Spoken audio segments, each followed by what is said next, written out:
In a heavy rainstorm on the Lagos-Ibadan expressway, a billionaire found himself stranded beside his luxurious Rolls-Royce with a broken axle. He called for help, but there was no signal. He tried to move the car himself and failed. Anger and despair hit him as he remembered the $2.3 billion contract waiting to be signed in Lagos mainland. Just when all hope seemed lost, 3 poor boys appeared through the blinding rain and fixed his car in minutes. When he offered them $500 in thanks, they flatly refused, and the reason they gave left the billionaire speechless before finding out the truth. Tell me where you're watching from, and don't forget to subscribe to see tomorrow's surprise. Damn it. Derek Williams's voice cracked through the wet morning air as he kicked the submerged axle. Pain shot through his foot, but he didn't care. The anger felt better than the panic rising in his chest. 7:45 in the morning. The sun should have been up by now, but the storm had turned the sky into a wall of grey and black. Water and mud fell so thick Derek could barely see 10 feet ahead. He stood on the side of the road, both hands pressed against the side of his car, breathing hard. Each breath came out in white clouds that disappeared into the storm. "This can't be happening," he said, his voice shaking. "This cannot be happening to me." But it was. The axle had blown 15 minutes ago. Derek had been driving 70 miles per hour, maybe faster, trying to make up time. Then boom, the sound had been so loud he thought someone had shot at him. The car jerked right. His hands fought with the steering wheel. The Rolls-Royce skidded fishtailed and finally stopped at an angle on the shoulder. Now here he was, stuck on a back road near a repo in the middle of a flash flood. Derek pulled out his phone. His hands were already going numb, even through his leather gloves. He held up the phone, squinting at the screen through the falling rain. No signal. "No," he whispered. He walked forward a few steps, holding the phone higher. "Come on, come on." Still nothing. Just those 2 words at the top of the screen. No service. Derek tried calling anyway. He pressed his assistant's number and waited. The phone didn't even ring. Just went straight to call failed. He tried again. Same thing. Damn it. He wanted to throw the phone into the mud. $500 million in the bank and his 1000 iPhone was useless. Completely useless. The wind picked up, blowing water sideways into his face. Derek turned away, squinting. His coat was already covered in watermarks. On the coat it felt so warm in his penthouse that morning. Now it felt like paper. He walked to the back of the car and popped the trunk. Inside, perfectly organized, sat the spare tire. Next to it, a jack, a lug wrench, an emergency kit he'd never opened. Derek stared down at it all. He had no idea what to do with any of it. "Okay," he said out loud, trying to calm himself. "Okay, I can figure this out. I went to Stanford. I built a company from nothing. I can change a wheel." But even as he said it, he knew he couldn't. 25 years ago, maybe back when he was poor and drove that piece of crap Honda. Back then he fixed everything himself because he had to. Oil changes, brake pads, broken components. But that was another life. Now, Derek Williams paid people to do things like this. He had people for everything. His assistant handled his schedule. His driver took him everywhere. His building manager dealt with problems. Derek just made decisions and signed checks. He reached down and grabbed the lug wrench. It was heavier than he expected. Cold metal even through his gloves. He walked to the broken axle and knelt down in the mud.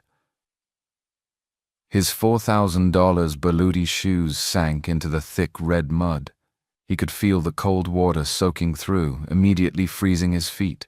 His pants, custom-made $1,500, were getting soaked at the knees. Derek positioned the wrench on one of the lug nuts and pulled. Nothing happened. He pulled harder. The wrench slipped off, and he fell backward into the mud. He scrambled up mud all over his coat, his pants, and his hair. He tried again.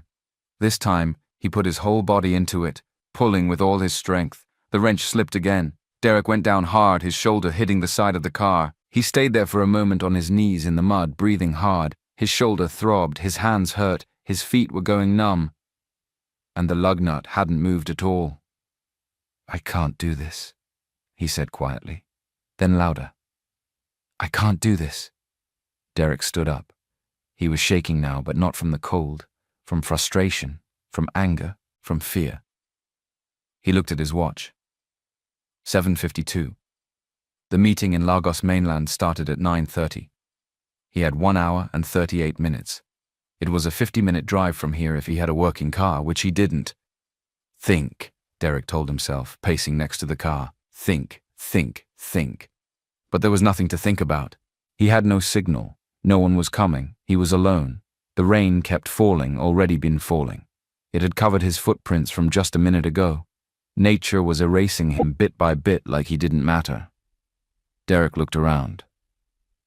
On both sides of the road, nothing but bush and floodwater. No houses, no cars, no people, just endless Ogun State wilderness. He'd chosen this route because it was faster, 40 minutes faster than the interstate. His assistant had warned him. "Mr. Williams, the weather report says..." But Derek had cut her off. "I don't care about the weather.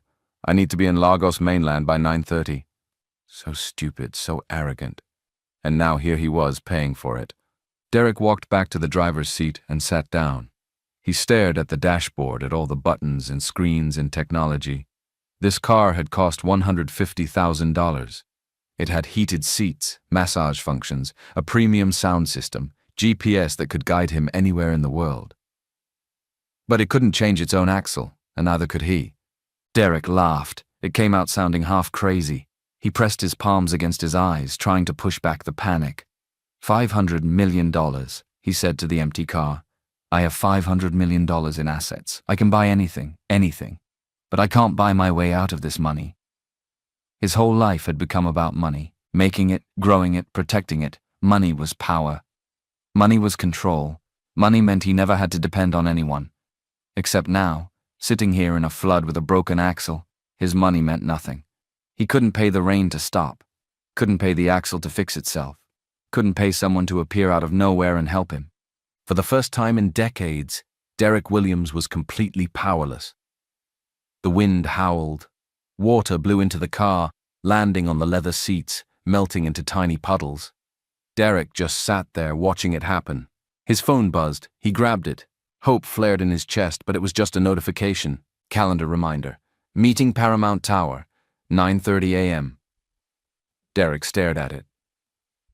Then he threw the phone onto the passenger seat. "I'm not going to make it," he said out loud. Hearing the words made them real. "I'm going to lose this deal. 8 months of work, gone, because of a broken axle." Richard Attawale would be thrilled. His competitor had been circling this acquisition for months. If Derek didn't show up, Attawale would swoop in. He'd close the deal. He'd take the $2.3 billion prize that Derek had worked so hard to line up. And Derek's reputation finished. You don't miss a meeting like this. You don't disappear without a word. In his world, reliability was everything. Show up late and you are weak, failed to show at all. You were done. Derek felt something he hadn't felt in years. Real fear. Not the fear of losing money he'd made and lost millions before. This was deeper. The fear of being exposed, of everyone seeing that underneath all the success and the confidence and the expensive suits, he was just a man who couldn't fix his car. He looked down at his hands. They were shaking. His fingers, which had signed contracts worth billions, which had shaken hands with CEOs and senators, couldn't even grip a wrench properly. "Pathetic," he whispered. The clock on the dashboard changed 7:58 a.m. 1 hour and 32 minutes. Derek sat there in the open door of his Rolls-Royce Rain falling around him, and felt smaller than he had in 25 years.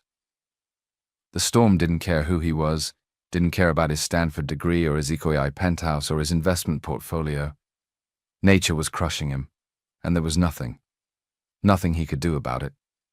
He closed his eyes and took a deep breath. The cold air burned his lungs. This was it. Rock bottom. The moment where everything he'd built came crashing down because of one stupid axle and one stupid decision to take a shortcut. Derek opened his eyes and stared out at the muddy emptiness. And then from somewhere in the distance, he heard something. Laughter. Derek froze. Through the howling wind, he heard it. Laughter. Young voices cutting through the storm. He lifted his head and squinted into the white wall of rain. 3 shapes emerged from the downpour. Small shapes moving toward him. 3 boys on bicycles. They pedaled through the storm like it was nothing, laughing and talking to each other. As they got closer, Derek could see them clearly. 3 black kids, probably teenagers. The tallest wore a torn red jacket. The middle one had taped up glasses and a blue coat with missing buttons. The smallest wore a faded yellow jacket, 3 sizes too big. They rode right up and stopped. "Man, that's a nice car," the tall one said, looking at the Rolls-Royce. Derek stared. Where had they come from? 3 kids in the middle of a flood. The tall one stepped off his bike. "You need help, sir?" Derek found his voice. "Where did you come from?" "A repo. Town's about 3 miles back." He looked at the broken axle. "Axle's blown out pretty bad." "Yes, Derek stood up, brushing mud off his coat. "I know. We can fix it," the boy said. Derek let out a sharp laugh. "You can fix it?" "Yeah." The boy looked at him like it was obvious. "You can't?" The question stung. Derek felt his face flush. I was about to," the boy with glasses spoke up. "It's okay, sir. Lots of people don't know how. We've done this tons of times." "On a Rolls-Royce?" Derek heard how snobby he sounded the second the words left his mouth. The smallest kid grinned. "Axle is axle, mister." Derek looked at them. They were serious, actually offering to help. "Look, I appreciate it, but what?" The tall one interrupted. "You got somewhere to be." Derek checked his watch. 8:03. "Actually, yes. A very important meeting in Lagos mainland." "Then we better hurry." The boy walked to the trunk and opened it. "I'm David." The one with glasses grabbed the jack. "Peter."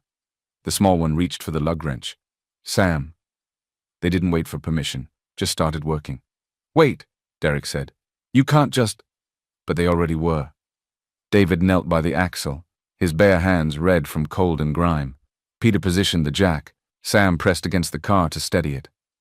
"Don't you have gloves?" Derek asked. David shrugged. "Lost them. Both of them." "Yeah." He didn't seem bothered. "Peter, jack goes here. Sam, hold it steady." They moved like a machine. Smooth. Practiced, like they'd done this 100 times. Derek stood there, useless. "You really know what you're doing." David looked up. Rain was collecting in his short hair. "My dad taught me before he got sick." Something in his voice made Derek stop talking. Peter worked the jack, pumping it up and down. The car lifted slowly. "See, sir, you gotta put the jack under the frame, not the body, otherwise you'll dent it." Derek nodded like he understood. He didn't. Sam started humming. Hip-hop. His voice was good. "You boys shouldn't be out in this storm," Derek said. "We're used to it," Sam said, still humming. "Used to rain, used to cold," David said. He had the wrench on the first lug nut now. His arm strained, his face tensed. Then the nut turned. Derek had tried that same thing 10 minutes ago. Couldn't even budge it. This kid did it like nothing. "How did you—" "Star pattern," Peter explained. "You loosen them like a star. Top, then bottom, right, then top left. Keeps the pressure even."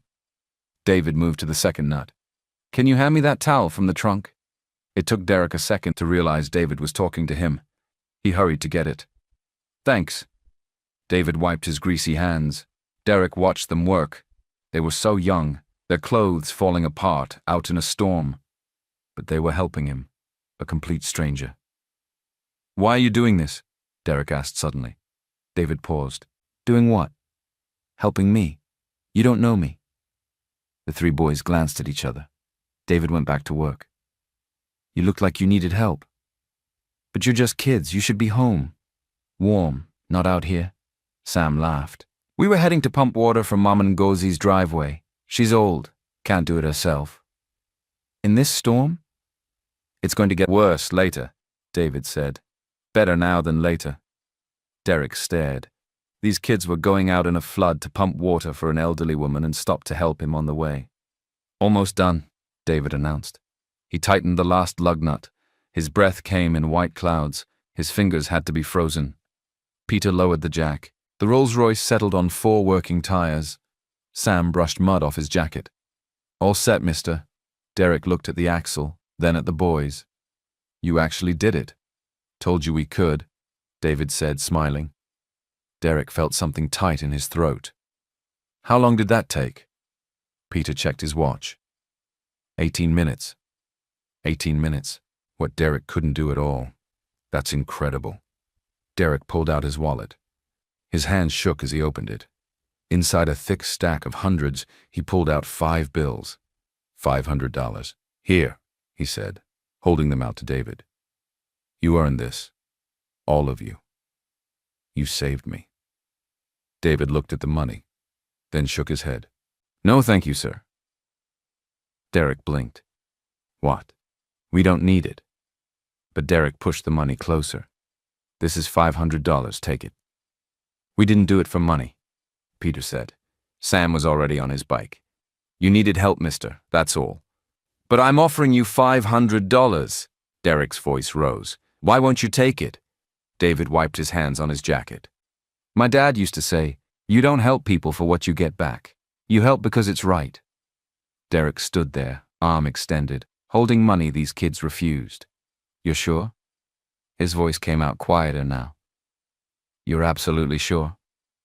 Derek stood there, arm extended, holding $500 that these kids refused. You're absolutely sure? David looked at the money, then at his 2 friends. Something passed between them, a silent understanding. We're sure, sir, David said, but then he paused. Can I tell you something? Derek lowered his hand. What about why we can't take your money? Okay. David looked down at his hands. They were still covered in grease from the axle. 2 years ago, my dad got sick, real sick, cancer. Derek felt his chest tighten. He was a mechanic, David continued. Worked at Miller's auto shop in town. Best mechanic in Arepo, maybe in all of Ogun State. His voice carried pride.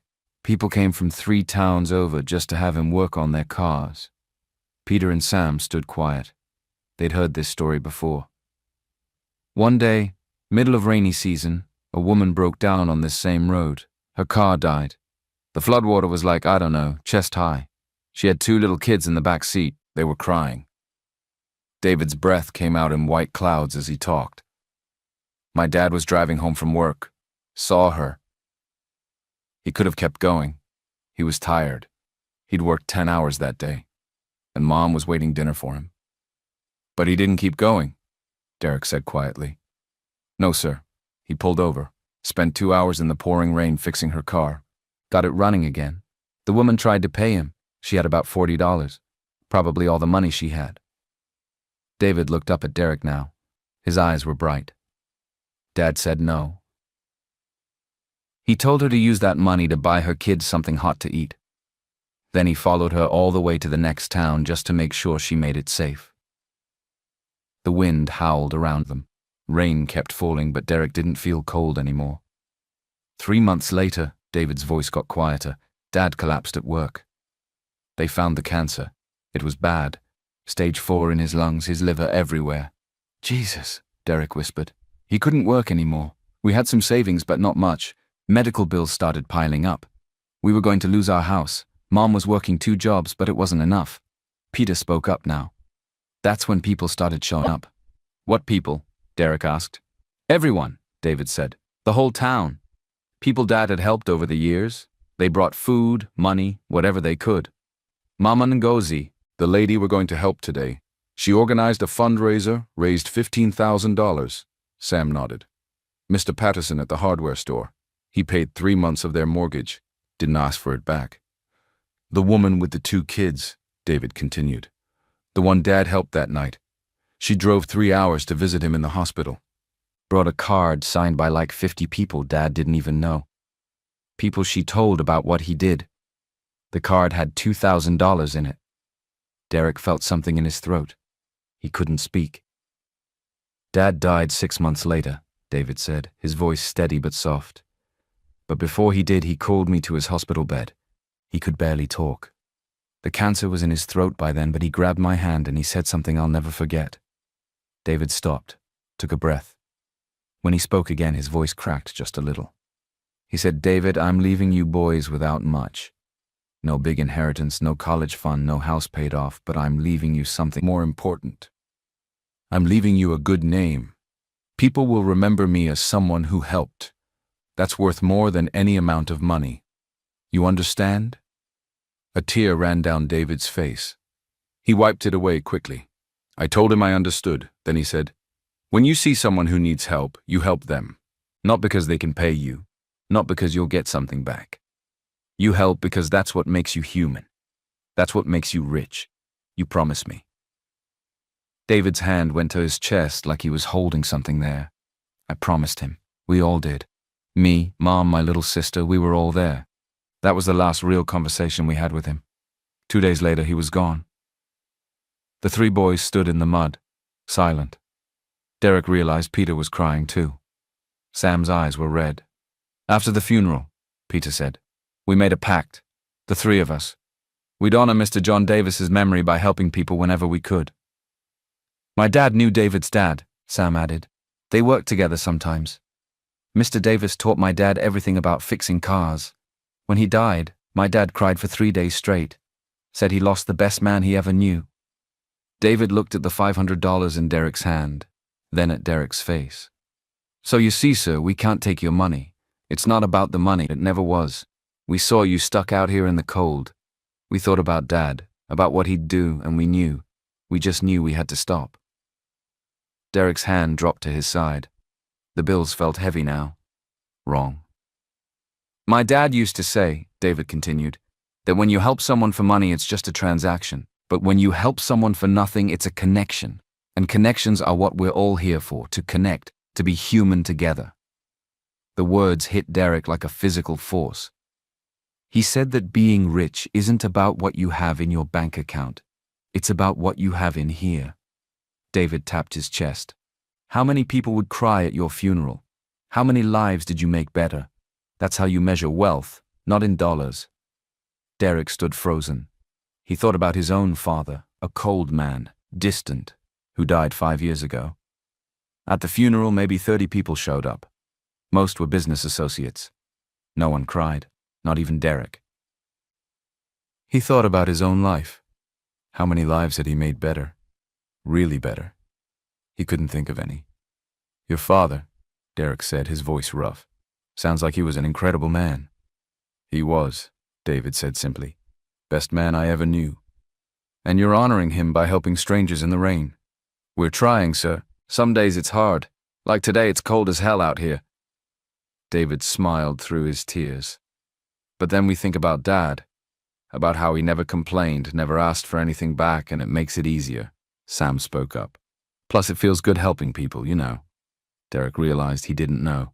He couldn't remember the last time he'd helped someone without expecting something in return. "So that's why we can't take your money," David finished. "It's not about pride, it's not about being stubborn. It's about keeping a promise to a man who taught us what really matters." The three boys stood there in their torn jackets in the freezing cold, having just spent 18 minutes fixing a major component of a stranger's car, and they were refusing $500 because of a promise made to a dying father. Derek felt something break inside him. Some wall he'd built up over years of deals and negotiations and treating everything like a transaction. "Your father would be proud of you," Derek said. His voice came out thick. "All three of you." "Thank you, sir," David said. "That means a lot. Can I ask you something?" "Sure." "Do you ever regretted helping people for free when you have so little yourselves?" The three boys looked at each other. Then David shook his head. "No, sir. We've got everything that matters. We've got each other. We've got people in town who love us. We've got food on the table. That's more than enough." "But your jacket," Derek said, pointing at the tear. "Your glasses, Peter. They're held together with tape. You could use this money." "We could," Peter agreed. "But we don't need it. There's a difference." Sam grinned. "Besides, this jacket's got character. I've had it since I was 10. It's like an old friend." Derek looked at them. Really looked at them. Three boys who had nothing but somehow had everything. Who understood something about life that Derek, with all his education and success, had completely missed. "I wish I'd met your father," Derek said to David. "Me too, sir. He would have liked you." "How do you know?" "Because you stopped to listen. Dad always said you can tell a lot about a person by whether they listen or just wait to talk. You listened." Derek felt tears threatening. He blinked them back. When was the last time he'd cried? He couldn't remember. "I'll never forget this," Derek said. "Any of this. Any of you." "Just pay it forward, sir," David said. "That's what Dad always said. You can't pay back kindness. You can only pay it forward." The boys got on their bikes, ready to leave, ready to pedal through a flood to pump water for an elderly woman they probably weren't getting paid for either. "David!" Derek called out. The boy turned back. "Your father was right about everything." David smiled. Not a sad smile anymore. A real one. "I know, sir. I know." And then they were gone. 3 boys on bicycles disappearing into the rain, carrying with them a legacy of kindness that a dying mechanic had left behind. Derek stood on that empty road for a full minute after the boys disappeared. The $500 was still in his hand. He looked at it. Then slowly, carefully, he folded the bills and put them back in his wallet. But his hands were shaking. He got in the Rolls-Royce, closed the door, sat there in silence. The heater hummed outside. Rain kept falling. The world kept moving, but inside the car, Derek felt like time had stopped. He kept seeing David's face. That kid, 15 years old, crying while talking about his dead father, but still smiling, still helping, keeping a promise. When you help someone for money, it's just a transaction. But when you help someone for nothing, it's a connection. The words echoed in Derek's head. He looked at the dashboard clock. 8:28 a.m., 1 hour and 2 minutes until the meeting. Derek made it to Lagos mainland CBD with 38 minutes to spare. The Paramount Tower rose 47 stories into the grey sky. Glass and steel, cold and perfect, just like everything else in his world. He pulled into the underground garage. A valet rushed over with an umbrella even though they were inside. "Good morning, Mr. Williams." Derek didn't respond. He handed over the keys and walked to the elevator. His reflection stared back from the polished steel doors. Expensive suit, perfect hair, the face of success. But all he saw were 3 boys in torn jackets. David's voice echoing in his head. "That's how you measure wealth, not in dollars." The elevator climbed. Derek watched the numbers light up. 10, 20, 30. Each floor taking him higher, further from the ground, further from those boys. 47th floor. The doors opened. His assistant Esther was waiting, tablet in hand, looking worried. "Mr. Williams, thank God I couldn't reach you. Mr. Adderwale's been here for 20 minutes already. He's getting impatient." "I'm here now," Derek said flatly. "Are you all right? You look—" "I'm fine. Let's get this done." Esther led him down the hall. Their footsteps echoed on marble floors. Everything here echoed, empty, cold. The conference room had floor-to-ceiling windows overlooking the Lagos Central Business District. The city stretched out below like a game board. Buildings and streets and tiny cars, all of it looking small and far away. Richard Adderwale sat at the head of the table. 50 years old, silver hair, $10,000 suit. 4 lawyers flanking him like guards. "Derek." Adderwale stood, extending his hand. His smile didn't reach his eyes. It never did. "Cutting it close, aren't we?" Derek shook his hand. The grip was firm, competitive. Everything was a contest with Adderwale. "Car trouble in this weather, you're lucky you made it." They sat. Papers covered the table. Contracts, projections, $2.3 billion in black and white. Derek opened his laptop, the presentation he'd spent 3 months perfecting. Every slide memorized, every number ready, but his hands felt heavy on the keyboard. "Shall we begin?" Adderwale said. It wasn't really a question. Derek stood, clicked to the first slide. "Rocky Mountain Hotel chain represents a significant opportunity in the hospitality sector." His voice sounded hollow, like someone else was speaking. 15 properties across 5 states, projected annual revenue of $470 million. He clicked through slides, market analysis, growth projections, cost savings. The words came automatically. He'd practiced this speech so many times it meant nothing now, just sounds, just noise. Derek looked around the room, Adderwale watching him with those calculating eyes, the lawyers taking notes, Esther nodding from the doorway. Everyone here was rich, everyone here was successful, and no one here would stop to help a stranger fix his car. The synergies with our existing portfolio, Derek heard himself say, will reduce operational costs by 18% in year one. More slides, more numbers, more meaningless words. In his mind, he saw David's bare hands on the lug wrench, red from cold, working without complaint, working for nothing. Derek, he blinked. Adderwale was staring at him. Sorry, what? I asked about the timeline for integration.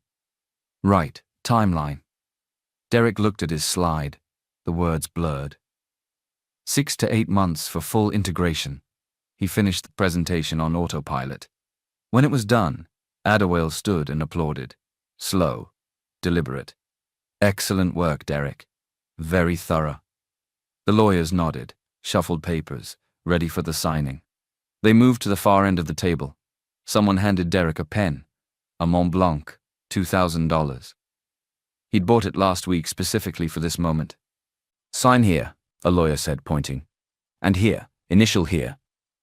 Derek put pen to paper. His hand shook. He signed page after page, his signature getting sloppier each time. When it was done, Adderwale shook his hand again, harder this time, the grip of a winner. Congratulations, Derek.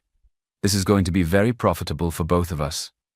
Yes, we should celebrate. Drinks at the Capitol. My treat. Derek looked at Adderwale's smile, at the lawyers packing their briefcases, at Esther giving him a thumbs up. This was it. The moment he'd been working toward for 8 months. $2.3 billion, the deal that would cement his legacy, and he felt nothing. No, that wasn't right. He felt something. He felt empty. Actually, Derek said, I need to go. Adderwale's smile faltered. Go? We just closed the biggest deal of the quarter.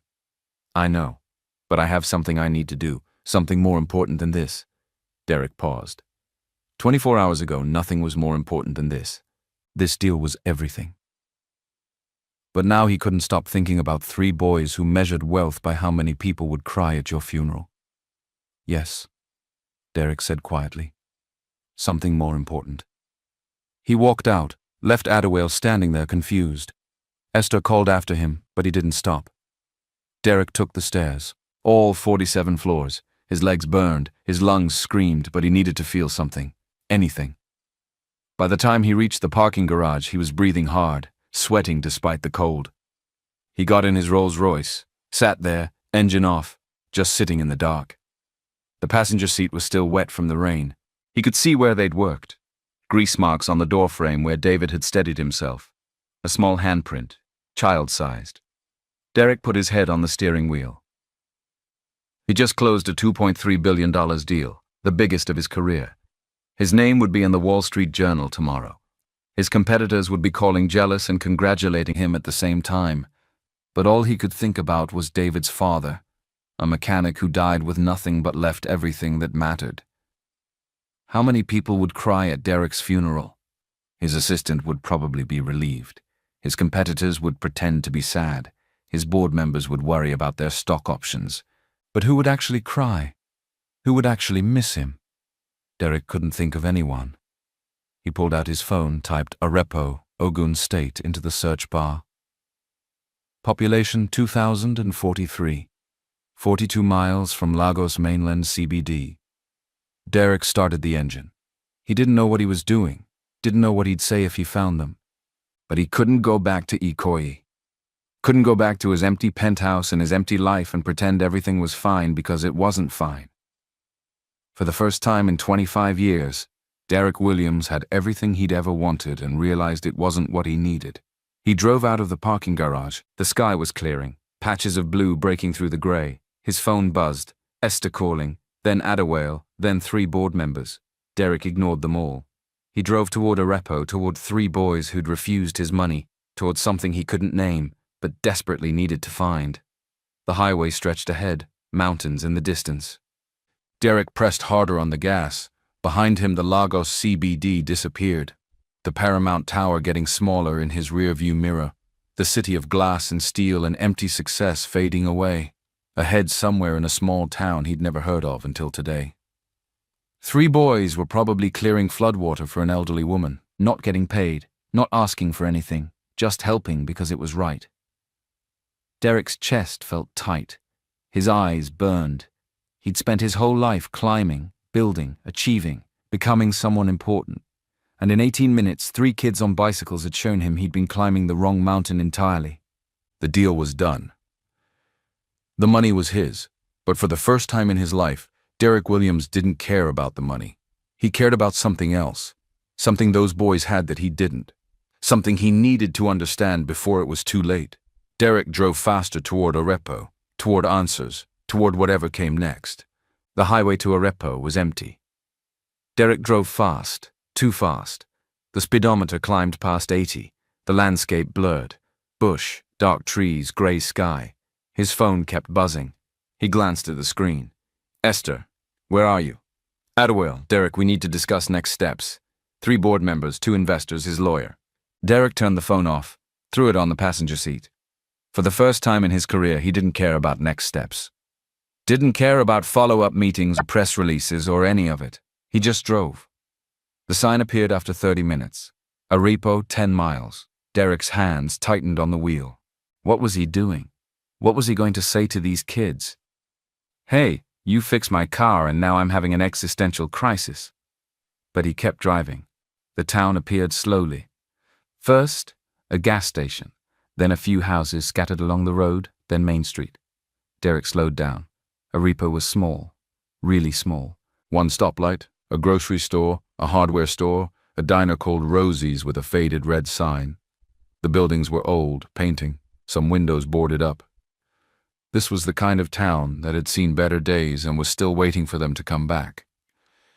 Derek pulled over in front of the diner, turned off the engine. Through the window, he could see people inside, working folks, farmers maybe, wearing flannel and work boots, drinking coffee from thick white mugs. He looked down at his suit, his $2,000 shoes. He didn't belong here, but he got out anyway. The cold hit him immediately, colder than Lagos mainland, the kind of cold that lived in small towns and didn't leave. Derek walked to the diner door. His hand hesitated on the handle. What if they weren't here? What if he'd driven all this way for nothing? He pushed the door open. A bell rang above his head. Everyone turned to look. The diner went quiet. 10 pairs of eyes staring at him, at his suit, at his shoes, at everything about him that screamed outsider. Derek stood frozen in the doorway. Then he saw them. Corner booth, 3 boys, David, Peter, and Sam, sitting over plates of burgers and fries, talking and laughing. David looked up. His eyes went wide. The Rolls-Royce guy. The diner stayed quiet, everyone watching. Derek walked over. His shoes clicked on the old linoleum floor. Each step felt like a mile. Hi, Derek said when he reached their booth. Hey, David said, surprised. Your car okay? Yeah, thanks to you. The 3 boys looked at each other confused. What are you doing here? Peter asked. Derek opened his mouth, closed it. What was he doing here? I don't know, he said honestly. Sam grinned. You drove all the way back here and you don't know why. I needed to talk to you, to thank you properly. You already tried to thank us, David said. We told you we didn't need your money. I know, but Derek looked around. Everyone was still staring. Can we talk somewhere private? The boys exchanged glances again, some silent conversation Derek wasn't part of. Okay, David said finally, but we have to finish our food first. You want something? Derek looked at their plates. Cheap diner burgers, maybe $5 each. The kind of meal he hadn't eaten in 20 years. Sure, he said. David scooted over. Derek sat down. The vinyl booth was cracked. Duct tape held one corner together. A waitress appeared, 60 years old, tired eyes. Name tag said, Betty. What'll it be, honey? Coffee, black, and whatever they're having. Betty looked at his suit, raised an eyebrow, but she didn't say anything, just wrote it down and walked away. Derek sat there. The boys ate their burgers. Nobody spoke. The diner slowly went back to normal. Conversation started up again. The moment passed. So, Sam said through a mouthful of fries, did you make your meeting? Yeah, that's good. Was it important? Derek thought about the contracts, the signatures, the $2.3 billion. I thought it was, he said. Peter pushed his glasses up. What does that mean? It means... Derek stopped. How did he explain this? It means I signed the biggest deal of my career this morning. Made more money than most people see in a lifetime. And I drove here instead of celebrating. The boys stared at him. Why? David asked. Because you three refused $500. Because you helped me for nothing. Because... Derek's voice got quieter. Because I can't stop thinking about what you said about your father, about measuring wealth. Betty returned with his coffee and burger. Set them down without a word. Derek wrapped his hands around the hot mug. The warmth felt good. Your father, Derek said, looking at David. Sounds like he understood something I've spent my whole life missing. What's that? What actually matters? The words hung in the air. David put down his burger. You drove 42 miles to tell us that? I drove 42 miles because I don't know what else to do. Sam laughed. Not mean, just surprised. Man, you're weird. Sam, Peter said. He's right, Derek said. I am weird. At least I'm starting to think I've been doing everything wrong. David studied him. Really looked at him like he was trying to figure something out. You want to help? David said. It wasn't a question. Yes. We told you we don't need money. I know. But there has to be something I can do. The three boys looked at each other again. That silent conversation. Finally, David spoke. There might be something. What? It's not for us, though. I don't care. What is it? David hesitated. There's this community center in town, a Repo youth center. We go there after school, a lot of kids do. Okay. It's falling apart, Peter said. Like really falling apart. The roof leaks. The heating barely works. The playground equipment is so old it's dangerous. They've been trying to raise money to fix it, Sam added. But it's a small town. People don't have much to give. Derek leaned forward. How much do they need? I don't know. A lot, probably. Can you show me? The boys looked surprised. You want to see it? David asked. Yes, right now, if that's okay. David looked at his friends. Peter shrugged. Sam nodded. Okay, David said.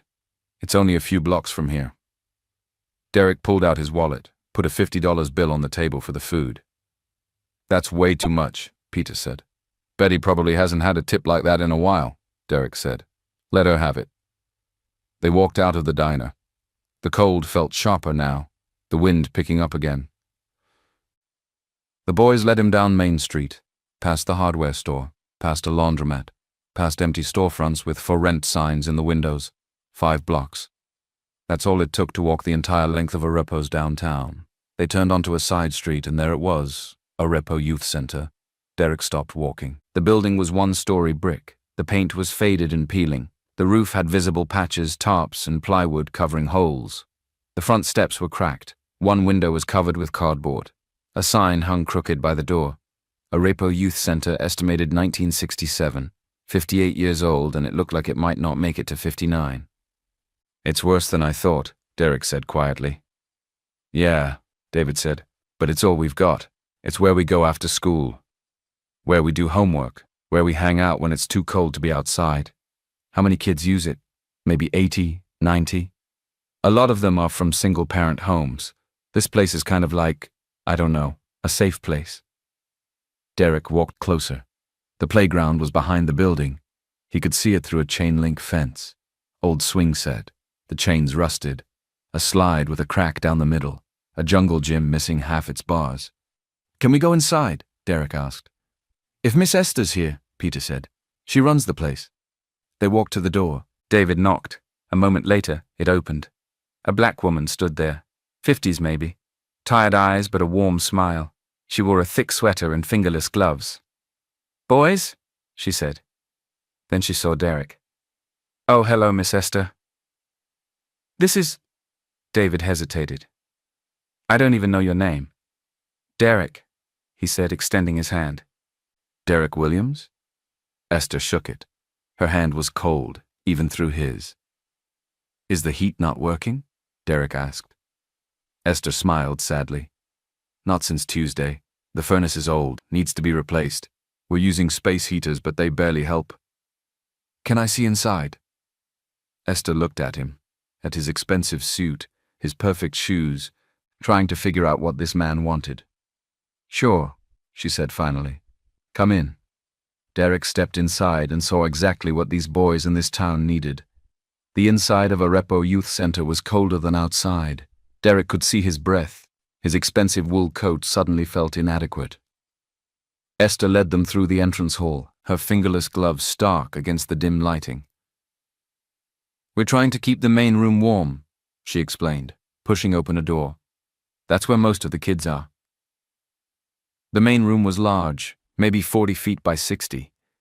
Folding tables scattered throughout, mismatched chairs, old couches with springs poking through, and kids, dozens of them. Some did homework, others drew. A group in the corner played cards. They all wore jackets, hats, and gloves. Inside, 3 space heaters glowed orange in different corners. Derek could hear them humming, working overtime, barely making a dent in the cold. How long has the heat been out? Derek asked. This time, 5 days. Esther wrapped her sweater tighter.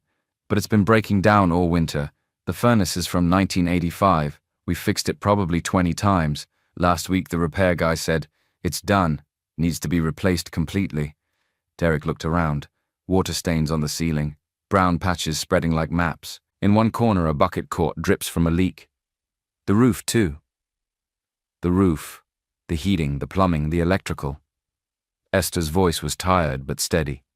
She'd said these words before, probably to anyone who'd listen. The whole building needs work. A small girl, maybe 8 years old, walked up to Esther. She wore a pink coat with a broken zipper. Miss Esther, the bathroom sink isn't working again.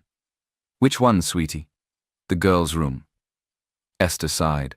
Okay, use the one in the office for now. The girl nodded and ran off. Let me show you the rest, Esther said. They walked through the building, each room worse than the last. The computer lab had 6 computers, all of them from 2008. Derek could see the dust, the yellowed plastic. 3 had out-of-order signs taped to them. We used to have 12, Esther said, but they died one by one. No money to replace them. The library was next. Shelves are half empty. The books that remained were falling apart. Torn covers, missing pages, copyright dates from the 1970s and 80s. The county used to send us books, Esther explained, but budget cuts. They haven't sent anything in 3 years. David spoke up. I learned to read here when I was 6. Me too, Peter said. Same, Sam added. Derek looked at the boys, then at the sad little library that had given them one of the most important gifts in life. The gym was small. 1 basketball hoop, no net. The backboard was cracked. The floor was wood but warped from water damage.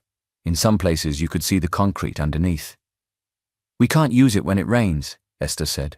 Water comes through the roof, takes days to dry. The kitchen was last. Old appliances, a refrigerator that hummed too loudly, a stove with only 2 working burners, cabinets that didn't close right. We used to serve dinner 3 times a week, Esther said. Hot meals for kids who might not get them at home, but we had to stop 6 months ago. Can't afford the food. Can barely afford to keep the lights on. They walked back to the main room. Derek stood in the doorway watching the kids. They were laughing, playing, doing homework, making the best of what they had. How many kids come here? Derek asked. On a good day, 80, sometimes 90, and they're all from Arepo, most of them, some from the surrounding area. A lot are from single-parent homes.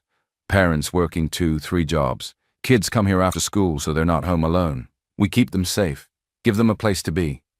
Derek turned to her. What happens if this place closes?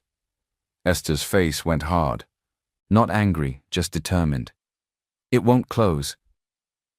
But if the building is falling apart, then I'll hold it up with my bare hands if I have to.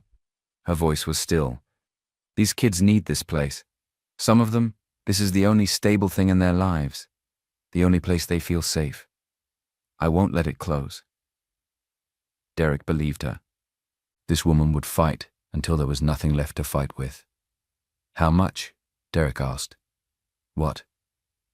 How much money do you need to fix everything? Esther laughed. It came out bitter. You want the honest number or the number I tell people so they don't walk away? The honest number? She pulled a phone from her pocket. Old iPhone, cracked screen, pulled up a document, handed it to Derek. He looked at the spreadsheet. It was detailed, organized, every repair itemized with cost estimates, new roof and structural repairs, $150,000, new heating and cooling system, $65,000, electrical upgrades, $35,000, plumbing repairs, $25,000, new computers and equipment, $40,000, kitchen appliances and renovation, $30,000, playground equipment, $45,000. Operating costs for 1 year, $50,000. Total, $440,000. Derek stared at the number. We've been fundraising for 2 years, Esther said quietly. We've raised $23,000. It's not enough to fix anything major, it just keeps us limping along. $23,000 in 2 years, Derek repeated. This is a small town, Mr. Williams. People here don't have much. They give what they can. $5, $10, whatever they can spare, but it's not enough. It'll never be enough. Derek handed back her phone. His hand was shaking slightly. $440,000. 2 years ago, he'd spent more than that on a weekend vacation in Dubai. Last month, he'd bought a watch for $300,000 because it was rare. And this woman had spent 2 years scraping together $23,000 to keep a building from collapsing on 80 kids who had nowhere else to go. Can I sit down? Derek asked. Of course. Esther led him to one of the worn couches. Derek sat. The springs poked him through the cushion. He didn't care. The 3 boys sat nearby, watching him, waiting. A group of kids ran past, laughing. One of them bumped Derek's knee. Sorry, mister. It's okay, Derek said. He watched them go, watched them disappear into another room, their laughter echoing. Mr. Williams, Esther said. Are you all right? Derek realized his eyes were burning. He blinked hard. I closed a deal this morning, he said. $2.3 billion. Esther's eyes widened. So did the boys. That's a lot of money, Esther said carefully. It is. It's more money than I know what to do with. And you know what I felt when I signed the papers? What? Nothing. Absolutely nothing. Derek looked at her. But I come here. I see this place, I see these kids, and I feel everything. Esther sat down next to him. Why did you come to a repo, Mr. Williams, really? Derek looked at David, at Peter, at Sam. These 3 boys fixed my car this morning in a flood. I offered them $500. They refused. Of course they did, Esther said softly. Why, of course, because their parents taught them right. David's father especially. She smiled at David. John Davis was the best man I ever knew. He helped build the center, volunteered here every Saturday for 15 years. David's eyes got bright. He fixed things, Esther continued. Painted walls, repaired equipment, never asked for a penny. When he died, we all cried for days. This whole town did. Derek felt something break in his chest. These boys learned from him, Esther said. They come here twice a week, help clean, play with the younger kids, tutor them in math. They're good boys, the kind of boys that make you believe the world might be okay after all. Derek looked at David.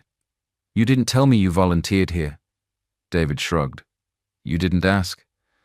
What else don't I know? Peter spoke up. Sam tutors the little kids in reading every Tuesday. I help with homework on Thursdays. David fixes things like his dad did. And none of you get paid. Why would we? Sam asked. This place gave us so much. It's just giving back. Derek stood up, walked to the window. Outside he could see the broken playground, water stains covering the rusted equipment. He thought about his penthouse in Ikoyi. 15,000 square feet. Views of Lagos Lagoon worth $30 million. Empty except for him. He thought about his garage. 5 cars. Each one worth more than most people's houses. Cars he barely drove. He thought about his watch collection, his art, his wine cellar with bottles he'd never drink. All of it meaning nothing. Mr. Williams, Esther said. Derek turned around. I'll pay for it, he said. Pay for what? All of it. The roof, the heating, the computers, the playground, everything on your list. Esther's mouth fell open. You what? I'll cover the full renovation. $440,000.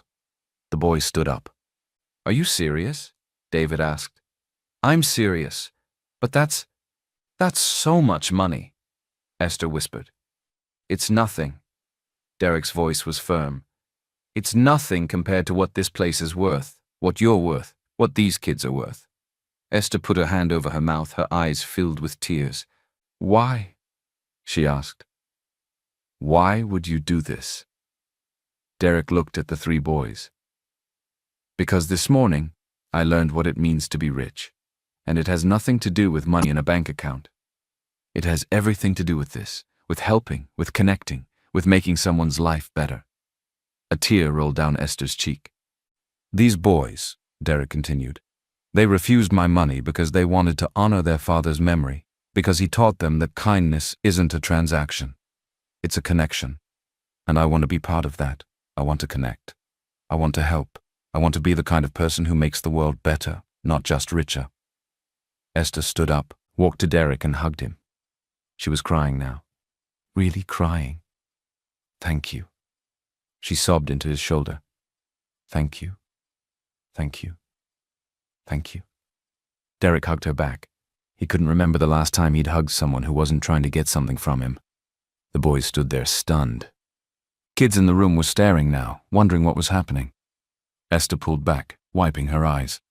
I'm sorry, we've been trying so hard for so long. I thought we were going to lose this place. I thought, you're not going to lose it, Derek said firmly. I promise you this place will be here for these kids and for the next generation and the one after that. David stepped forward. Mr. Williams, I don't know what to say. You don't have to say anything. You already taught me everything I needed to know. We just fixed your car. No, Derek said. You fixed a lot more than that. Sam was grinning. Peter was crying behind his taped-up glasses. When can you start? Esther asked, her voice shaking with hope. I'll make calls tomorrow. Get contractors out here. Best ones I can find. We'll have this place fixed up in, Derek thought, 2 months, maybe 3. But we'll do it right. I can't believe this is happening, Esther whispered. A little girl tugged on Esther's sleeve, the same one from before. Miss Esther, why are you crying? Esther laughed and cried at the same time. She knelt down to the girl's level. I'm crying because something wonderful just happened, sweetie. What happened? Esther looked up at Derek. An angel showed up. Derek felt his throat tighten. Nobody had ever called him an angel before. He'd been called ruthless, brilliant, cutthroat. Never an angel. I'm not an angel, Derek said. I'm just a guy who's been doing everything wrong and finally figured it out. More kids were gathering now, sensing something important was happening. Is the heat going to work? One boy asked hopefully. Yes, Esther said, laughing through tears. The heat's going to work and the roof. Yes, and we can play on the playground again. Yes, baby, all of it, everything. The kids erupted in cheers. They jumped and shouted and hugged each other. Derek watched them. These kids who had so little celebrating like they'd won the lottery. And in a way they had. But so had he. Derek Williams had spent 25 years chasing success, building an empire, climbing higher and higher until he could look down on the world. But these 3 boys on bicycles had shown him something his Stanford education never could. The view was better from down here among real people, helping, connecting, being human. David walked over to him. My dad would have really liked you, he said quietly. Derek felt tears threatening again. I wish I could have met him. Maybe you did, David said. In a way, through us, he's still here in what he taught us, in what we're teaching you. Derek smiled. He raised a wise son. He raised a son who knows that being rich isn't about money. It's about this. David gestured around the room at the celebrating kids, at Esther crying happy tears, at his 2 best friends grinning like idiots. Yeah, Derek said softly. It's about this. And for the first time in his life, Derek Williams understood what it meant to be truly wealthy. Derek stayed in a repo that night. Not at a hotel. There wasn't one. He stayed at the Pine Motel, a small place on the edge of town. $25 a night. The heater rattled, the mattress sagged, the TV only got 3 channels. It was perfect. He lay in bed that night staring at the water-stained ceiling and couldn't stop smiling. His phone was still off. He didn't care about the messages piling up, didn't care about the deals waiting, didn't care about any of it. For the first time in years, Derek Williams slept soundly. The next morning, he was up at 6 o'clock. Made calls, lots of calls. David, Derek Williams, I need the best construction crew you've got. Ogun State, a small town called Oripo. Yes, I know it's short notice. Double their usual rate. Triple it if you have to.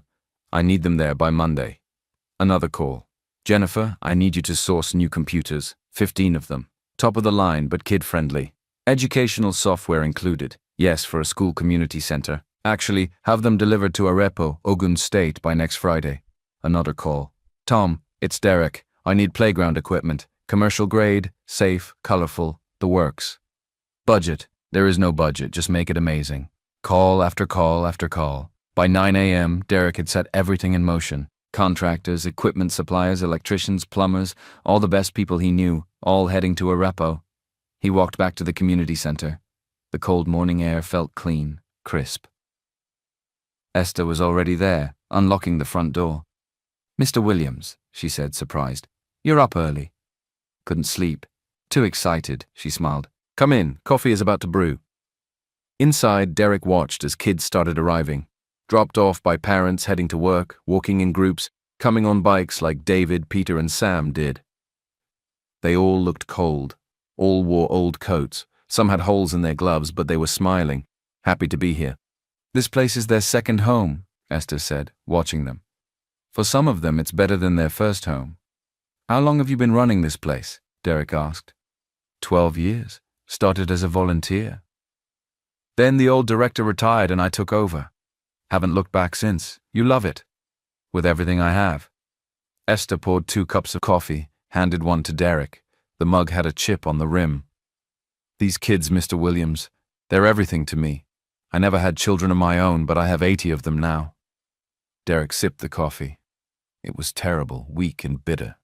He loved it. The 3 boys arrived around 9:30. David saw Derek and stopped. You're still here. Of course we have work to do. Work? I need your help, all 3 of you, if you're willing. The boys looked at each other. Peter pushed his glasses up. What kind of help? I've got contractors coming on Monday, but I don't know this place like you do. I need you to show them everything. Every leak, every crack, every problem. Can you do that?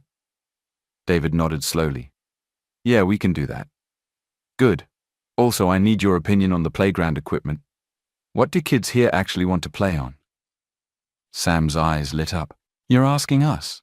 Who better? You know these kids, I don't. Man, Sam said, grinning, this is wild. Esther emerged from the office with a worn notebook. I've been making lists all night.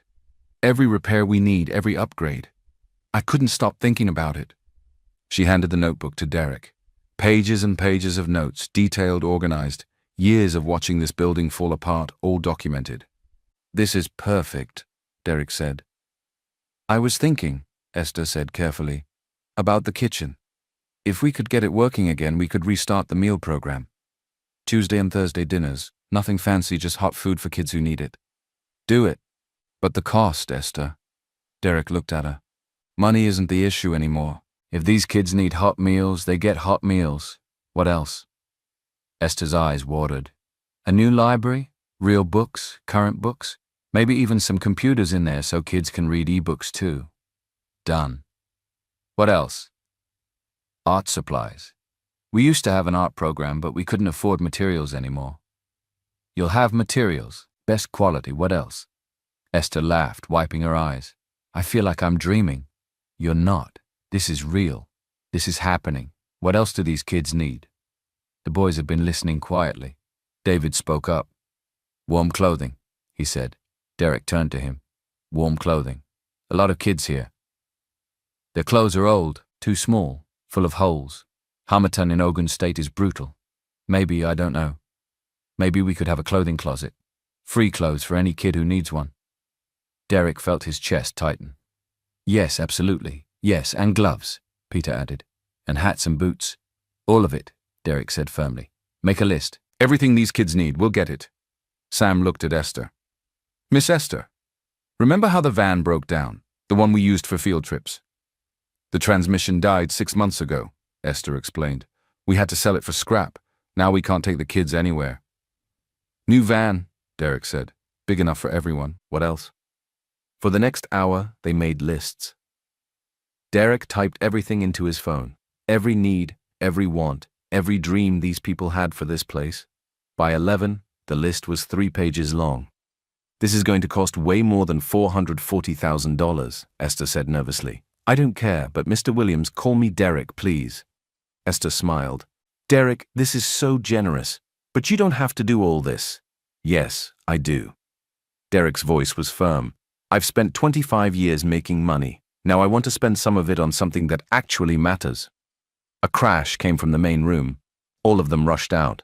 A section of ceiling had fallen. Not much, maybe 3 feet of drywall and insulation. It had missed the kids by several feet, but everyone was scared. A little boy was crying. A girl hugged him, trying to calm him down. Esther ran over. Is anyone hurt? No, Miss Esther, the girl said, but it was really loud. Derek looked up at the hole in the ceiling. Through it he could see the sky. The roof was worse than he thought. That's it, Derek said. Everyone out now. What? Esther turned to him. This building isn't safe. That ceiling could have hit someone. We're closing this place down until the renovations are done. But the kids need somewhere to go. I know. Give me a few hours.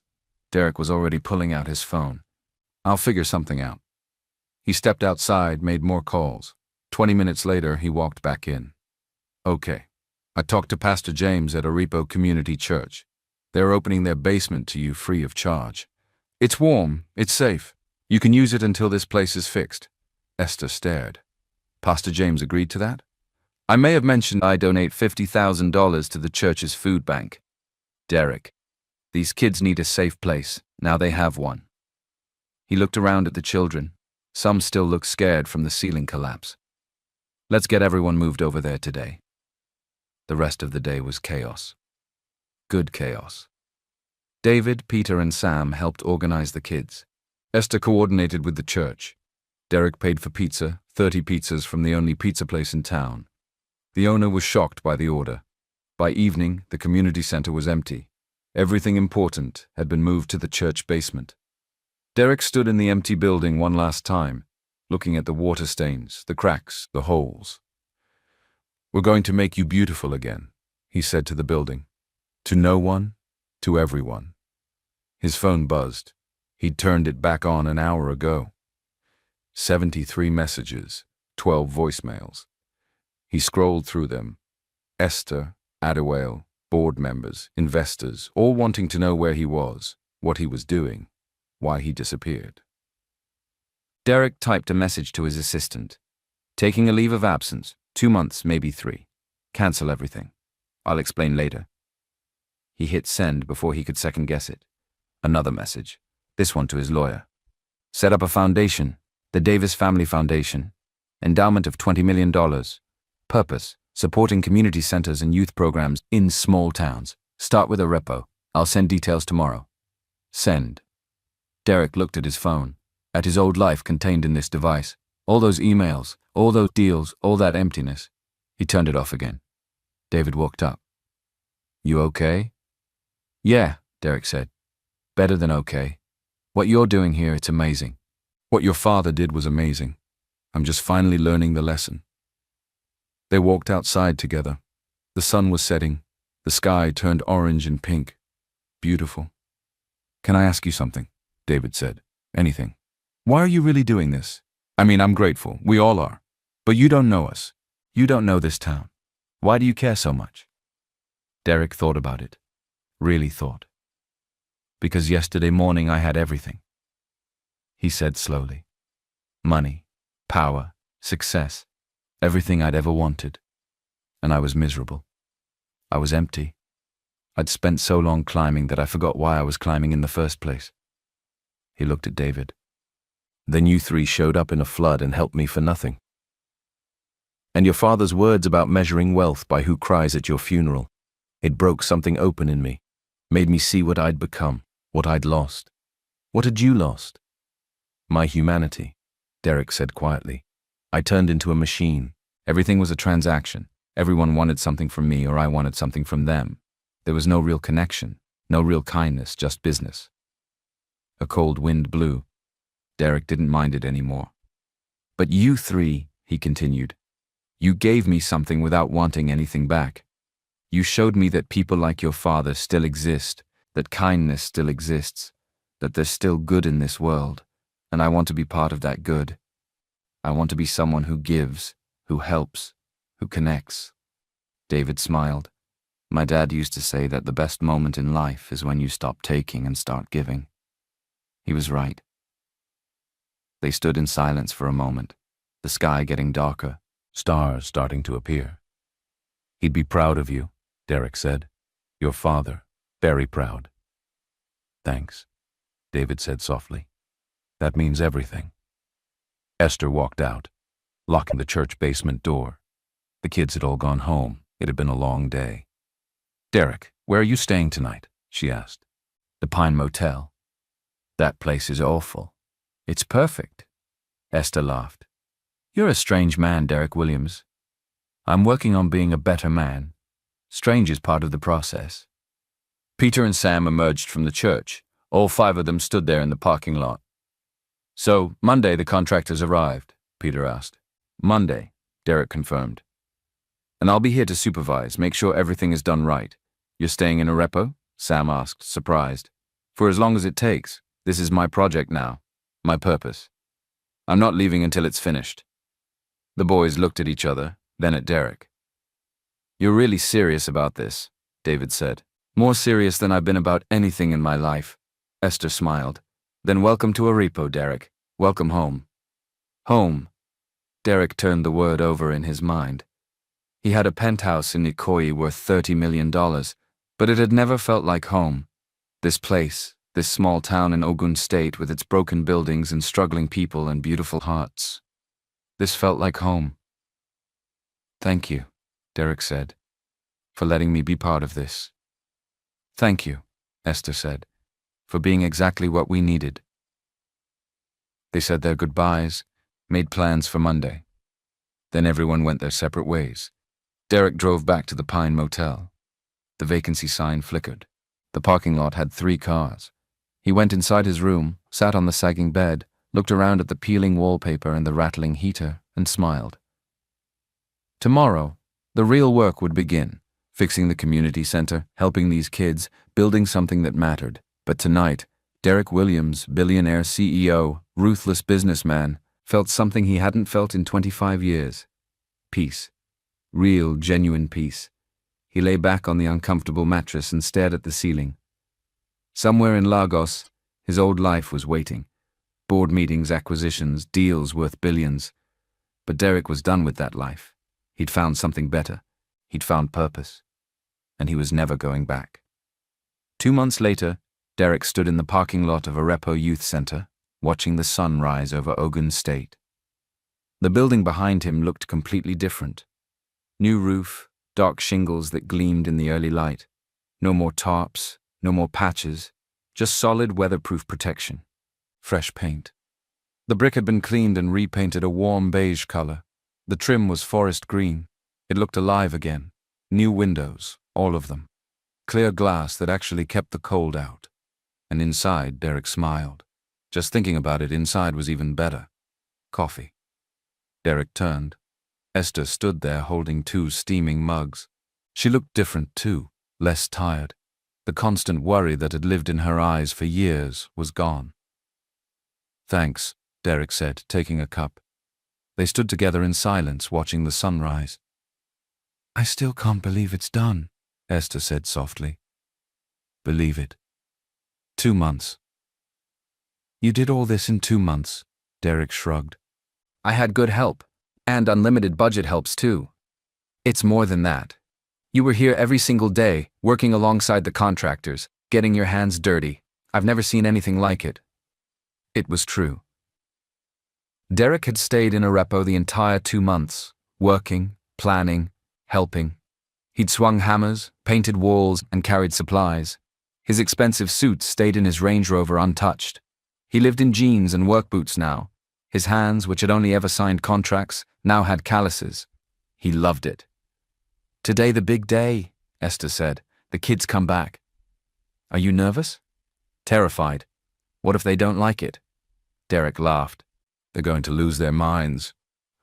A truck pulled into the parking lot, then another and another. David, Peter, and Sam got out of the third truck, David's uncle's vehicle. The boys had been here every day too. After school, weekends, helping however they could. They'd painted the entire rec room themselves. It had taken them a week. "Morning," David called out. "Morning," Derek replied. "Ready for the unveiling?" "Been ready for weeks," Sam said, grinning. More people arrived, volunteers from town, parents, and teachers. Word had spread about what Derek was doing. People wanted to help. They'd shown up with food for the workers, with supplies, with their time. Arepo had embraced Derek, this stranger who'd appeared out of nowhere and decided to stay. At 8 a.m., Esther unlocked the front door. "Want to do one last walkthrough before the kids arrive?" she asked Derek. "Yeah, let's do it." They went inside. The entrance hall took Derek's breath away every time. New floors, polished wood that gleamed. The walls were painted a soft yellow, bright, welcoming. Artwork from the kids hung in frames, real frames, not taped to the walls. A new sign hung above the main room entrance. John Davis Memorial Hall. David had cried when he saw it. They walked into the main room. It was completely transformed. New furniture, comfortable couches, study tables with proper chairs, beanbags in the corner. Everything was colorful, inviting, warm. The heating worked. God did it work. Radiant floor heating, energy efficient. The temperature was perfect. "The kids won't have to wear jackets inside anymore," Esther said, her voice thick with emotion. The computer lab was next. 15 brand new computers, large monitors, fast processors, educational software installed on every machine, high-speed internet. Derek had paid to have a fiber optic run to the building. "They can do anything on these computers." Derek said, "Research, college applications, learn coding, whatever they need." The library made Esther cry again. She'd cried at least once a day for 2 months. New shelves, hundreds of new books, current books, diverse books, books about science, history, adventure, fantasy, a reading nook with comfortable chairs, soft lighting. It looked like something from a magazine. "This is the most beautiful thing I've ever seen," Esther whispered. The gym floor was completely redone. New basketball hoops with actual nets. The walls were painted with a mural, local landmarks and kids playing.